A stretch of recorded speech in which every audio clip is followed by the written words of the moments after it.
Que não pode molhar, viu? Limpar seco.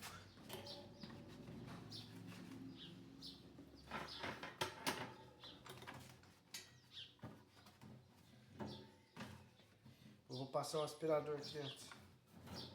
Eu vou tirar o grosso aqui.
Vão aqui, ó, que elas ressecaram, então não tem, mas aí eu vou dar ela. Bom, é meio grossinha, mas fazer o quê? É que tem.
Viu, pessoal? Essa limpeza aqui é necessária no ventilador, porque se você não limpar, o que vai acontecendo? A sujeira vai entrando tudo no motor lá, poeira, vai entrando, resseca o motor lá, o rolamento e trava, tá bom? Então pelo menos uma vez por ano tem que fazer a limpeza dele. Vamos montar ele lá, depois eu mostro ele funcionando. Aí pessoal, vamos ver agora o ventilador limpinho. Vamos ligar ele para ver.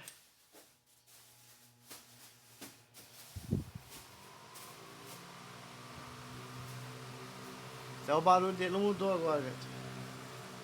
Ficou bem melhor. Ó, e outra coisa também, pessoal. Toda vez que for usar a escada de encostar assim, ó, na parede. Ó, eu não tô lá em cima não, tô embaixo aqui. Ó, toda vez que for usar essa escada, pedir pra uma pessoa apoiar embaixo no pé dela, tá bom? Evita acidentes. Falou, pessoal, um abraço.